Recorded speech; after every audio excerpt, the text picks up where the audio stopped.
Hey everyone, I've been doing a lot of streams recently over on my Twitch channel, and it's something that I want to start implementing this year as far as content. So if you guys could do me a favor, head over to my Twitch channel, twitch.tv/schmitty2323. The link will be in the description as well. If you guys enjoy my content and are interested in live streams, I'd appreciate if you guys could stop over there and hit me with a follow. So hope to see you guys out there, but without further ado, let's get into the video.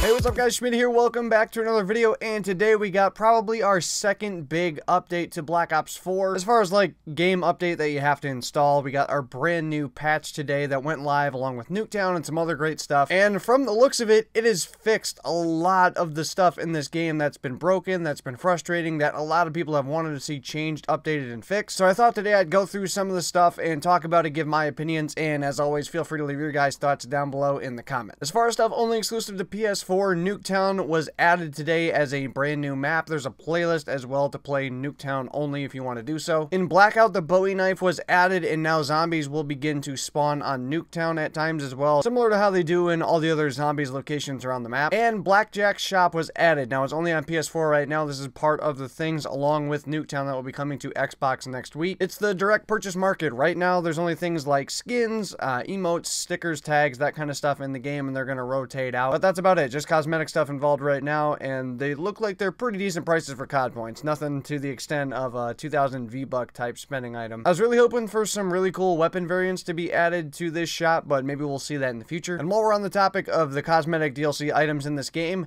we got a great update to the contraband stream in Black Ops 4 that I think is going to make a lot of people very happy. We now have a new feature added called Daily Tier Skip. This runs in multiplayer and Blackout, similar to how the contraband stream does as well, and it's pretty simple. All you have to do is win one game in multiplayer or get one merit in Blackout, and you're awarded one tier skip. It'll automatically apply, and just by completing one very simple thing that's not going to take you more than probably 10 to 20 minutes each day, you get to go one free tier, which would normally equal out to near an hour of playtime as people have calculated it. So to be able to do that in a fraction of a time by doing something very simple, like I said, all you have to do is win a game in multiplayer, or if you want to head to Blackout, I believe the ways to earn merits in Blackout are just by getting kills or finishing top 15 or better.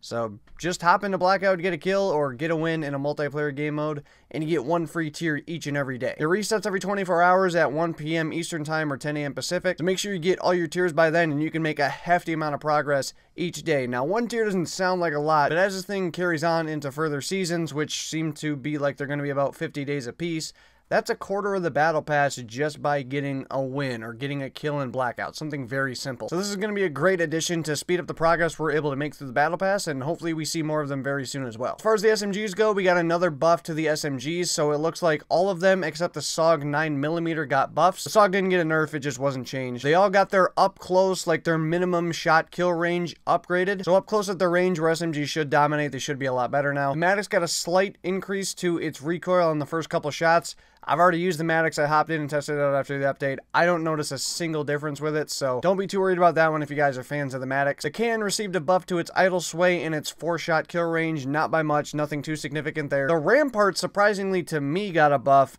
This weapon to me is one of the better assault rifles in the game, especially if you know how to use it. It can have a good amount of recoil to it, but if you know how to manage it, it can be one of the best guns. And this thing got reduced idle sway, reduced recoil on the first couple shots, and a slightly increased 4-hit kill range. Not that any of those are going to make a massive difference, but, you know, they could help out the Rampart, and like I said, I'm surprised it got buffed at all. The Swordfish got a buff. It's going to have a reduced delay time between bursts now. I think this is very good. A lot of people have been saying that the ABR is trash. The thing I like about the ABR as far as the tactical rifles go is that the bursts shoot faster. The Swordfish is a very, very good weapon, but I just hate the time it takes to go between bursts. I just feel like it's too long, so I'm excited to see what this thing does. The Titan LMG finally got a nerf. I know a lot of people have been asking for this one. To me, this thing isn't anything too significant because it just basically has to do with speeds of the weapon. It didn't get a damage nerf, it didn't get an accuracy nerf. Just some things to make it feel more LMG like increased ADS time, and, you know, not being able to move as fast while aimed down sight, those kind of things. So it got its nerf, but I don't think it's going to be anything too significant that people are going to notice. The Outlaw Sniper got a mix of buffs and nerfs. I guess Sniper's going to have to let me know how that one turned out. I know the Outlaw has been absolute trash, and so while I'm not typically a fan of snipers getting buffs, I mean, I think if any of them deserve it, it's this one, because this thing, I've watched this thing, I've used this thing.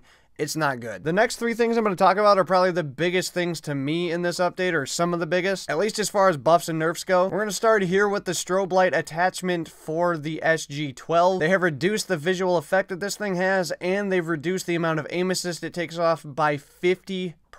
So that is a massive nerf to that thing. Thank God, because I don't know that it's game breaking, but it's just more so annoying as much as anything else. It's just like more and more people were catching on to this thing, so I'm glad that it's going to hopefully be pushed to the side and not annoy me as much. Grip 2 was nerfed as well. Now this is only available on a select few weapons, but it got reduced flinch mitigation, so it's not going to be the type of thing to where how it's been before, to where even if you're just getting layered with bullets, there's really no flinch. You're going to be getting a little bit more flinch now, so the ICR at range with Grip 2 is not just going to laser as much, at least if you're hitting shots. So I'm very happy to see that one. And this one, at least a multiplayer, might be the biggest news of all to everyone. Ajax caught a massive nerf. Now I haven't been able to test the effects of this thing to really see for myself how much it got nerfed, but just by reading what happened to Ajax after this patch, holy crap, he should be a lot less annoying now, hopefully. So as far as the 9-bang goes, its flash effect was reduced by 25%, and now Tac Mask will be more effective against the 9-bang. So the Tac Mask before was pretty effective with the 9-bang, but it still wasn't enough to where it was going to be able to counter it as much. We'll have to see how much of an effect it has now on the 9-bang. And as far as the other big thing with Ajax, it comes down to his ballistic shield. So when he fortifies this thing to be able to shoot the pistol through it,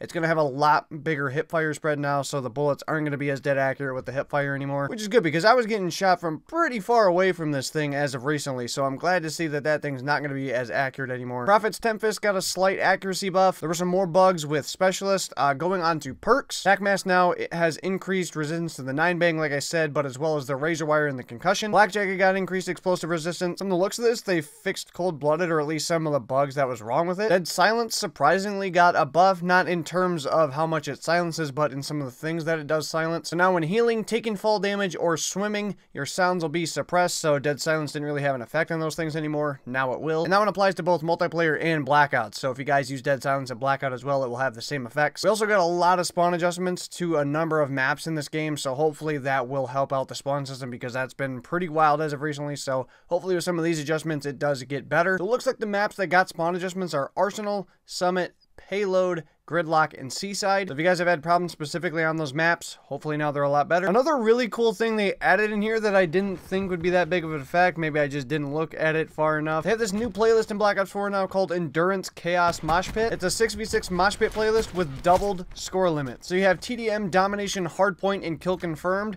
and they're all with doubled scores. So TDM goes to 150, Domination goes to 400, Hardpoint goes to 500, and Kill Confirmed goes to 120, and they all have different time limits as well to help out with those in case they go too long. This one's pretty interesting to me. I've been asking for TDM specifically to get upped in score limit, not to the effect of 150, but I would like to see a permanent change to TDM to 100, but that's kind of a side note. Anyway, for those of you guys that want to play really long matches of multiplayer, this is going to be the playlist for you. I'm going to have to check it out for sure, because this seems pretty crazy. All doubled score limits in all those modes. I gotta check that out. That sounds awesome. And finally, with some adjustments to Blackout here, you're gonna be able to pick up items faster now. In the beginning of the game, this is a problem I've been noticing, to where right at the beginning there's some issues picking some stuff up, but as the game progresses it's not as bad anymore, so hopefully that's a lot better. You now get a team scoreboard in duos and squads, so you'll be able to get a good look now during the game at how your team is doing overall, as well as individually. And now the Icons character missions are available in Blackout, so if you guys have been wanting to get Woods, Mason, Reznov, or Menendez, those missions are now available and live in the Blackout mode. Getting to the final thing for you Zombies players out there, a big part of this update was to fix a lot of the crashes that were happening with Zombies, especially if you played on PS4, you're getting all the blue screens and stuff. A big portion of this update was to fix a lot of those crashes. This thing goes like 2 pages down of all the issues it fixed. I'm not gonna read all of them, but it should fix most, if not all, of the crashes that a lot of people have been experiencing in Zombies, so hopefully that situation gets better for those guys. And that's really about all the big stuff from this game that was patched and updated today, and it's very exciting. It's a big, hefty patch. It made a lot of great changes that I'm very happy about, and I think a lot of the community will be happy about as well, because this is a lot of things that people have been asking for to be updated, to be changed, to be fixed. And so this update today should be a hefty improvement to the game, and I'm excited because in pretty much every aspect of the game, something got updated and made a lot better today. But anyway, I want to hear from you guys. What do you think about the patch that came out today? Give me your thoughts on a few things you like, maybe you didn't like, and some things you'd like to see in future updates still for Black Ops 4. Anyway, that's going to do it for today's video, guys. So if you enjoyed it, make sure to smack the Schmidt like button down below. If you guys are new to the channel, looking forward to me, content in the right place, hit the subscribe button down below as well. Here's where we can talk to you guys in the videos. Go live. Hopefully you guys all have a good one. I will see you guys on another video. So long, everybody.